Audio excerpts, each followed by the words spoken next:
ma deuxième communication de ma deuxième fille, prise en charge de l'insuffisance cardiaque aiguë avec Djibrila Sidikatou. Merci, professeur, cher maître, cher papa. Bonjour à tous. C'est un honneur pour moi d'être devant vous aujourd'hui et particulièrement devant notre maître, le professeur Serigne Abdouba, que nous ne considérons pas seulement comme maître, mais comme papa, qui nous a tenu la main durant la formation de cardiologie. Cher maître, recevez notre gratitude. Aujourd'hui, il m'a été demandé de parler de l'insuffisance cardiaque aiguë.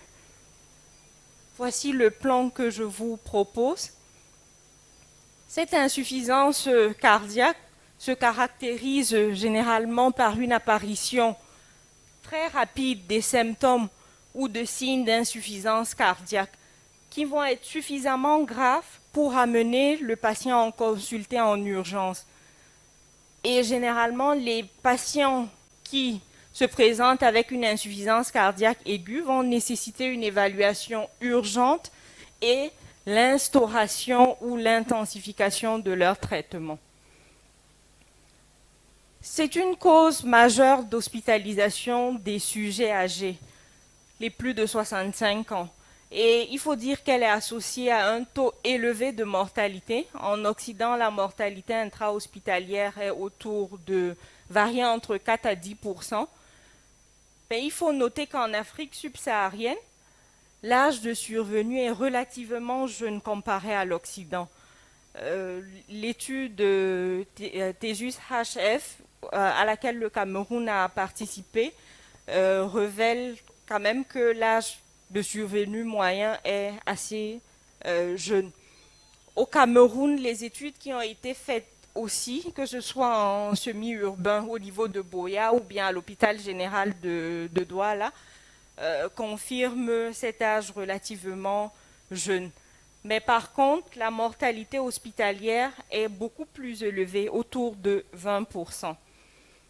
Donc, l'insuffisance cardiaque aiguë est donc soit la première manifestation d'une insuffisance cardiaque ou une décompensation aiguë d'une cardiopathie chronique, ce qui représente 2/3 des cas, dont la plupart des insuffisances cardiaques aiguës sont en réalité des décompensations aiguës d'une cardiopathie chronique. Donc, il y a 6 mois environ, on a eu les recommandations de l'European Society of Cardiology sur la prise en charge de l'insuffisance cardiaque aiguë et chronique. C'est sur ces recommandations que vont se baser notre présentation. Tout de même, quand même, en se posant la question à quand des recommandations africaines et pourquoi pas rêver camerounaise. Alors, quoi de neuf dans l'insuffisance cardiaque? Il n'y a pas eu de réel changement en termes de molécules utilisées. Ce sont des changements en rapport avec le grade des recommandations, des traitements qui étaient indiqués en classe 2A vont passer en 2B et vice-versa. Mais en réalité, il n'y a pas eu de nouvelles molécules.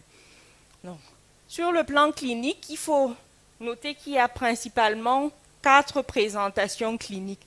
Ça peut être une décompensation cardiaque aiguë, un œdème aigu du poumon, une dysfonction ventriculaire droite isolée dans le cadre de l'embolie pulmonaire ou bien d'un syndrome coronarien avec atteinte du cœur droit, et enfin le choc cardiogénique. Quand il s'agira d'une décompensation d'une insuffisance cardiaque, on aura beaucoup plus des signes congestifs, mais on se rend compte que le début va être plus progressif, contrairement à un œdème aigu du poumon où le début, l'installation est très rapide. Et enfin, quand il s'agira du choc cardiogénique, on aura des signes d'hypoperfusion. Quelle que soit la présentation, à chaque fois qu'on a une insuffisance cardiaque aiguë, il va falloir s'atteler à une recherche étiologique. On pourra s'appuyer de ce mnémotechnique en recherchant s'il s'agit d'un syndrome coronarien aigu, d'une arythmie, d'une cause mécanique, d'une embolie pulmonaire, d'une tamponnade ou d'une urgence hypertensive qui, je rappelle, au Cameroun quand même présente la plus grande étiologie en termes d'insuffisance cardiaque. Alors, à chaque fois qu'on a un patient avec une histoire ou des signes d'insuffisance cardiaque, après l'avoir examiné, on pourra effectuer un électrocardiogramme principalement et l'échocardiographie. Le reste des examens pourront appuyer les examens faits. Si le patient, si l'échographie permet de poser le diagnostic et de rechercher et de retrouver l'étiologie de l'insuffisance cardiaque aiguë, tant mieux. Sinon, on pourra s'appuyer des BNP, selon qu'ils soient élevés ou pas. Ça pourra nous donner aussi des informations s'il s'agit d'une dyspnée d'origine cardiaque ou pas. Donc, la prise en charge va être à 3 niveaux. Au niveau pré-hospitalier, en intra-hospitalier et le point avant la sortie du patient. En pré-hospitalier, il faut débuter les minutes qui suivent l'appel de l'ambulance en principe par le monitoring de la saturation, la tension artérielle, la fréquence cardiaque, de tous les paramètres vitaux. L'oxygénothérapie devra être débutée à chaque fois que la saturation va être inférieure à 90%. Et si cette baisse de la saturation est associée à une fréquence respiratoire supérieure à 25 cycles par minute, il faudra penser à une ventilation non invasive. Maintenant, il faudrait quand même qu'on ait la même définition du mot urgent. Pour certains, des voitures qui sont censées transporter des médicaments pourront transporter des casiers de bière. Ou si on appelle l'ambulance, il faudrait que l'OPEP qui sorte du marché Sandaga puisse céder le passage à l'ambulance. Concernant la prise en charge hospitalière, il faut dire que elle diffère selon la présentation clinique. Et même le type de surveillance qu'on mettra en place dépendra de la présentation clinique. Donc, pour notre présentation, pour notre prise en charge, nous allons suivre toutes les différentes présentations cliniques. Lorsqu'il s'agira d'une décompensation cardiaque, lorsqu'il y a des signes congestifs, on doit rechercher est-ce qu'il y a une hypoperfusion ou pas. S'il n'y a pas d'hypoperfusion, on mettra des diurétiques de l'ANS avec, si la congestion ne cède pas, une augmentation de ces diurétiques. Dans des cas extrêmes, on pourra penser à l'ultrafiltration. Maintenant, si on a des signes d'hypoperfusion, en plus des diurétiques, il faudra associer le traitement à des inotropes. Ça, c'est pour ce qui est de l'insuffisance cardiaque aiguë. Mais toujours est-il que, avant que le malade ne sorte, il faudra penser à optimiser le traitement médical.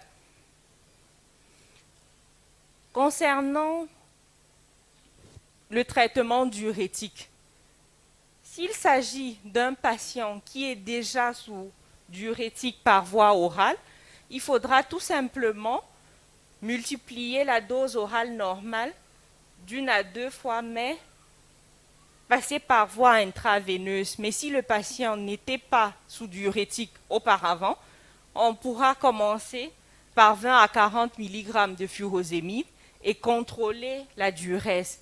La surveillance de la diurèse est un élément important dans la prise en charge d'une insuffisance cardiaque aiguë.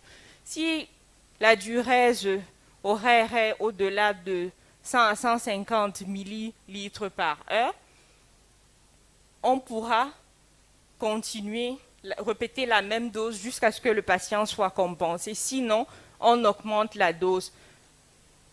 Dans ces recommandations, on note que la combinaison des diurétiques peuvent aider. Parce que de manière habituelle, quand un patient est sous furosémie et qu'il reste congestif, on pense à ajouter des diurétiques thiazidiques. On n'avait pas de recommandations, mais là, on a des recommandations qui nous demandent de le faire. Donc, on était sur la bonne voie. Concernant l'œdème aigu du poumon, qui représente la deuxième présentation clinique, la prise en charge va être basée sur l'oxygénothérapie. Et si la pression artérielle systolique est supérieure ou égale à 110 mm de mercure, on pourra rajouter des dérivés nitrés. Mais cette recommandation perd en grade. Elle passe de 2A à 2B, ce qui était fait systématiquement avant. Pour la troisième présentation clinique, la dysfonction ventriculaire droite, donc en cas de syndrome coronarien avec atteinte du ventricule droit ou d'une embolie pulmonaire, il s'agira d'un traitement spécifique.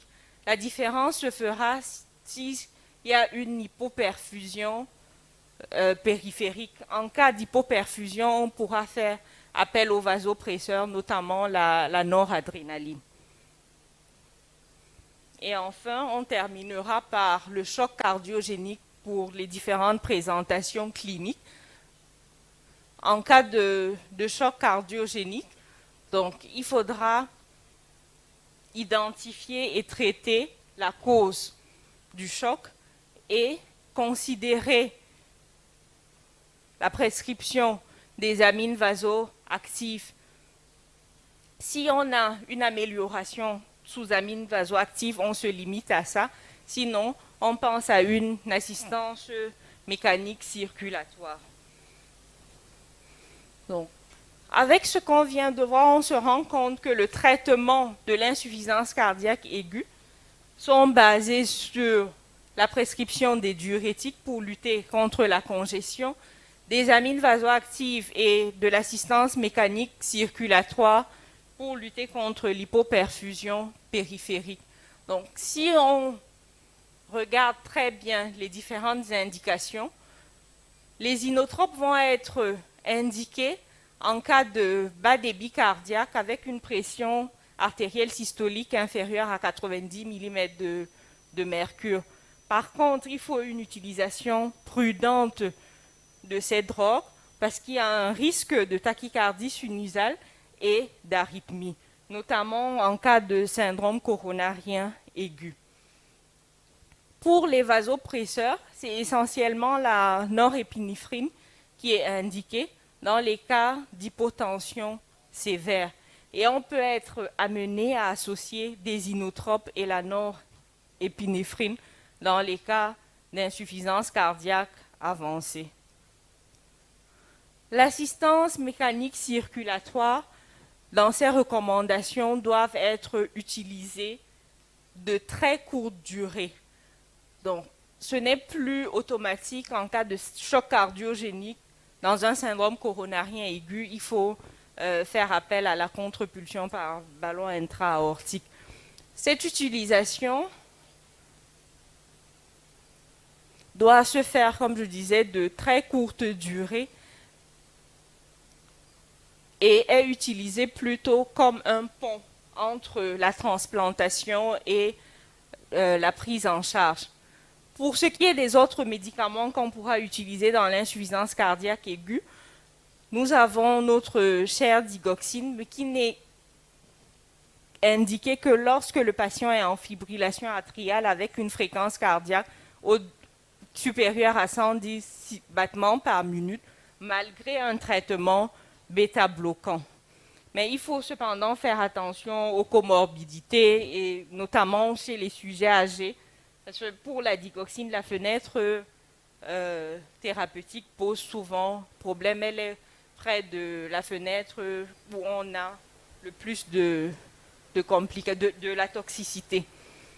Pour le traitement thromboembolique, la prophylaxie thromboembolique, elle doit se faire de manière systématique. C'est une recommandation de grade classe 1 niveau de preuve A. Donc, elle doit être systématique. Maintenant, pour les anticoagulants, il faut penser à respecter les indications. Dans cette étude faite par le docteur Tepp, en cas de fibrillation atriale, dans des centres ici au Cameroun, on se rend compte quand bien même le score de SHAT2 est élevé, on continue à retrouver des patients sous aspirine au lieu de les anticoaguler. On a eu l'habitude d'entendre notre maître nous dire qu'il vaut mieux saigner que thromboser, parce qu'une thrombose, c'est quelque chose de fatal chez les sujets. Enfin, avant la sortie, qui constitue la troisième étape de la prise en charge, il faut faire une bonne réévaluation clinique, s'assurer de l'absence de signes congestifs. Il faudra également penser à optimiser le traitement par voie orale. Plus on optimise le traitement par voie orale, mieux c'est. Et penser à rechercher une anémie chez nos patients insuffisants cardiaques et faire éventuellement une supplémentation en fer. Toujours avec l'étude de TESUS à laquelle le Cameroun a participé, on se rend compte que la prescription des bêta-bloquants n'est pas optimale si on compare aux ARA2. Habituellement, même au rendez-vous du 6e mois, la prescription reste en deçà de ce qui est recommandé. Alors qu'avant la sortie, en principe, chaque patient insuffisant cardiaque devra avoir son bêta-bloquant. Et je voudrais préciser que les bêta-bloquants ne devraient pas être arrêtés si le patient n'est pas en choc cardiogénique. Pourquoi? Parce que ça permet de réduire la mortalité et de réduire aussi les réhospitalisations. Parce que le principal problème reste un cycle où le malade entre et il revient en hospitalisation dans l'insuffisance cardiaque. Bon. Ici, ce sont les médicaments qui ont perdu en grade dans la prise en charge de l'insuffisance cardiaque dans ces recommandations. Comme je le disais tout à l'heure, les vasodilatateurs qui étaient indiqués avec une indication 2A passe à 2B et l'utilisation des opiacés morphiniques en routine n'est pas recommandée. C'est vraiment classe 3. Même si un malade est dyspnéique et qu'il dit qu'il n'arrive pas à dormir, il ne faut pas mettre des opiacés pour le soulager. En conclusion, je dirais que l'insuffisance cardiaque aiguë se présente de 4 façons: la décompensation cardiaque, l'œdème pulmonaire aigu, l'insuffisance ventriculaire droite et le choc cardiogénique. Le traitement va dépendre du mode de présentation clinique et l'oxygénothérapie, les diurétiques et les inotropes restent le premier choix dans le traitement. L'utilisation précoce d'une assistance ventilatoire fait partie du traitement et il faudra toujours réévaluer les patients avant la sortie et optimiser leur traitement. Je vous remercie.